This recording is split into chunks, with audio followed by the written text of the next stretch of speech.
देखिए, मैं इत्तेफाक से वो शख्स था, और ये तारीख़ है कि ये हिस्टोरिकल है कि शायद दूसरी दफ़ा ये ना हो सके कि 2016 में जो सिलेक्शन बोर्ड या समझे वाइस चांसलर का हुआ था, तो मैं वो खुशकिस्मत शख्स था कि 3 लोग जो हैं वो कराची यूनिवर्सिटी के सिलेक्ट हुए। एक बहुत ज़बरदस्त प्रोफेसर थे, प्रोफेसर अजमल ख़ान साहब, और मैं डॉक्टर फ़तेह मोहम्मद, और हमारे एक जूनियर होते थे जो अब वाइस चांसलर हैं, डॉक्टर खालिद इराकी। 3 नाम सेलेक्ट हुए थे जामिया कराची के लिए, और 3 नाम जो है वो जामिया सिंध के लिए सिलेक्ट हुए, जिसमें अब्दुल्ला दायो साहब बहुत अच्छे प्रोफेसर हैं, किसी वजह से वो दौड़ में शामिल नहीं हो सके आगे जाके। उसके बाद सिद्दीक कलोड़ो भी उस दौड़ में शामिल थे, और मैं था। तो मैं वो शख्स था कि दोनों जामियात के लिए, ये पाकिस्तान में शायद ही हो कि 2 जामियात के लिए कोई एक शख्स बैक वक्त में, मैं उस कमेटी में, आज कुछ भी कहा जाए लेकिन उस कमेटी ने मुझे दोनों के लिए रिकमेंड किया। मौजूदा सीएम साहब जो हैं, इनके बाद जब वो लिस्ट गई तो वह हैरान थे कि डॉक्टर फ़तेह मोहम्मद का नाम जामिया कराची के लिए भी टॉप लिस्ट में शामिल था, जो 3 की लिस्ट थी, और जामिया सिंध के लिए भी टॉप लिस्ट थी जिसमें मेरा नाम शामिल था। ये अल्लाह की तरफ से मुझे एजाज़ मिला। इत्तेफाक से जब इंटरव्यू हुआ तो सीएम साहब से, आप यकीन कीजिए, मैंने ये गुजारिश की कि मैं सिंध यूनिवर्सिटी के मुतल्लिक कुछ नहीं जानता हूँ, मैं कराची यूनिवर्सिटी में पैदा हुआ हूँ, कराची यूनिवर्सिटी से पढ़ा लिखा हूँ, पिछले 30-35 साल से कराची यूनिवर्सिटी से वाकिफ़ हूँ, आप मुझे कराची यूनिवर्सिटी का मौका दीजिए। लेकिन बाज़ वजूहात की वजह से उसकी बहुत सी बातें की जा सकती हैं, उनकी भी मजबूरी थी। उन्होंने मुझे 2017 के पहले हफ्ते में, या ये समझे कि दिसंबर 2016 में उन्होंने जो है मुझे अपॉइंटमेंट किया, और मैंने जनवरी 2017 में सिंध यूनिवर्सिटी के वाइस चांसलर के। आप यकीन कीजिए, मैं आपको बताता चला हूँ, सिंध यूनिवर्सिटी के कुछ शोबे जो है, सिंध यूनिवर्सिटी दुनिया की एक बेहतरीन यूनिवर्सिटी बन सकती है और मौजूदा है। असातिज़ा के लिहाज से कमाल के लोग थे, मुझे नहीं पता था। मैं इंग्लिश डिपार्टमेंट का जिक्र करूंगा कि इंग्लिश डिपार्टमेंट के जो असातिज़ा है सिंध यूनिवर्सिटी के, पाकिस्तान की किसी भी यूनिवर्सिटी में मैं चैलेंज करता था, न इतने काबिल असातिज़ा हैं इंग्लिश के शोबे में। यही हाल कंप्यूटर साइंस का था, जिसको हम इंफॉर्मेशन टेक्नोलॉजी आईटी कहते हैं, कंप्यूटर साइंस कहते हैं। ये 2 शोबे जो थे, ये तो टॉप के शोबे थे सिंध यूनिवर्सिटी के, जिनका मुकाबला नहीं किया जा सकता था। इसी तरह से बाकी शोबों में भी अच्छे असातिज़ा मौजूद थे, और ये थे।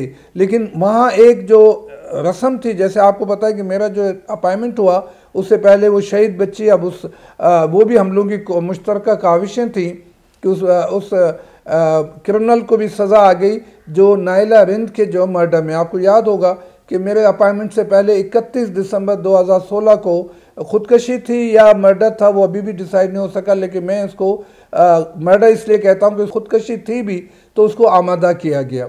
इन वाक़यात में मैंने ज्वाइन किया।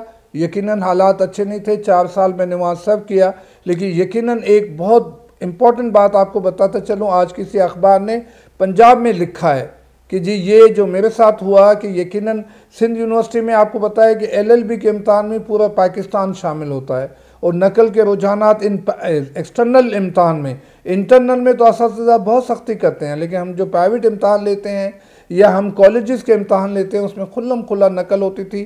ख़ास तौर पे एलएलबी के इम्तहान में पूरा पाकिस्तान, एबटाबाद से, पेशावर से, पंजाब से, बलूचिस्तान से, कराची से, हर आदमी चाहता था कि मैं सिंध यूनिवर्सिटी से एलएलबी की डिग्री लूँ। हमने उसमें सख्ती की, मैं नाम लेना मुनासिब नहीं समझता हूँ। डिप्टी कमिश्नर तक जो है उनको हमने नकल नहीं बल्कि इम्पर्सोनेशन में उनकी जगह बैठ के कोई और इम्तहान दे रहा था। मेरी कराची यूनिवर्सिटी का, जहाँ आप बैठे हैं, ये तारीख़ है, किसी से भी पूछिएगा कि मेरे शोबे जो हैं, जिसमें सोशियोलॉजी शामिल था, मेरे असातिज़ा, मेरे शागिर्द गवाह हैं कि वहाँ कोई नकल करने का सोच नहीं सकता था। जब मैं एडमिनिस्ट्रेटर होता था, चेयरमैन होता था, इवन मैं लेक्चरर जब भर्ती हुआ, उस दिन से मैंने ये तय किया कि मैं किसी को नकल करने नहीं दूंगा। आज तक मैं इस स्लोगन पे कायम हूँ कि मैं इंशाल्लाह अपनी ज़िंदगी में किसी को तालीमी माहौल में नकल नहीं करने दूंगा। तो यकीनन सिंध यूनिवर्सिटी के हालात अपनी जगह पे, लेकिन मैं आज भी सिंध यूनिवर्सिटी के एक बेहतरीन, मैं यकीन उन असातिज़ा का जिक्र करूँगा, जैसे अभी आपने खुद ही इसमें जो है वो भी आ चुके हैं, खुद ही टॉक जो आपकी होती है, इसमें कुछ लोग, मैं तारिक उमरानी साहब की बात करूँगा जो इंग्लिश डिपार्टमेंट के डायरेक्टर है, उनकी एक बहन थी डॉक्टर सुमेरा उमरानी, अभी भी वो प्रोफेसर हैं।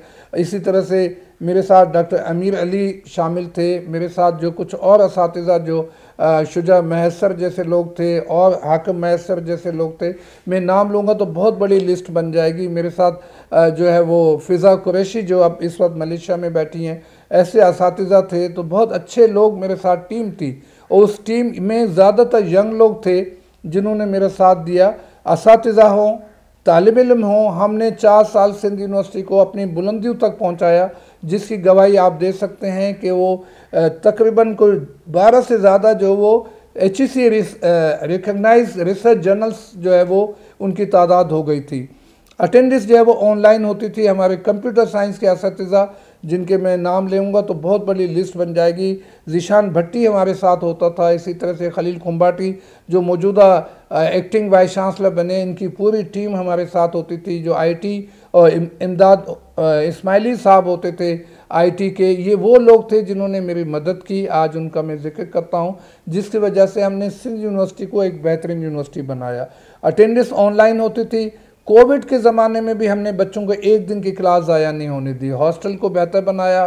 सड़कें आपके सामने, जिसमें हमने कोई बजट इस्तेमाल नहीं किया। इल्ज़ामात अपनी जगह पे हैं। सिंध यूनिवर्सिटी की सड़कें जो आज से 8 साल पहले हमने बनाई थी, आज जाके सफ़र कीजिए, आज भी बेहतरीन सड़कें साबित हुई हैं। आप जाके उन पर सफ़र कीजिए, आपको ख़ुद पता चलेगा कि आज ज़बरदस्त, शानदार, जिसमें यकीनन में मौजूदा जो चीफ सेक्रेटरी हैं आसिफ हैदर शाह, इन्होंने हमारी मदद की थी जब ये अपने किसी और ओहदे पे थे। कमिश्नर कराची से हैदराबाद भी थे, कमिश्नर कराची भी रहे और किसी और जगह सेक्रेटरी थे तो डेवलपमेंट के, तो इन्होंने काफ़ी मदद की।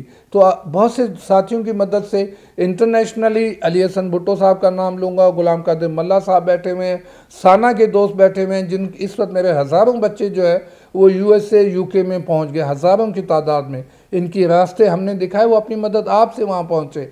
तो यकीनन यूनिवर्सिटी को हमने अच्छा नाम दिया। पैसे कमाना ज़िंदगी का मकसद अगर बन गया है तो तालीमी इदारों को तबाह होना है। यकीनन अब CM जब इस ओहदे पे आ गए हैं कि जब वो चांसलर कहलाते हैं तो यकीनन उनको इस पे तवज्जो देने की ज़रूरत है। ज़ाती पसंद और नापसंद, ज़ाती मफादात नहीं, किसी ऑफिसर के फ़ायदे या नुकसान के लिए नहीं, ये सिंध की कौम का मसला है कि इनको अच्छे मुंतज़म जो है वो मुंतखब करने होंगे। तो मैं बांगे दोहल कहता हूँ कि अगर आपने सिंध को बचाना है तो अपने तालीमी इदारों को बचाना है। आज की सदी में, जिसको हम 21वीं सदी कहते हैं, मजबूत कौमें वही कौम होगी जिसका तालीमी निज़ाम मजबूत होगा। अगर तालीमी निज़ाम मजबूत नहीं होगा तो यकीनन आप एक कमज़ोर कौम को जन्म देंगे।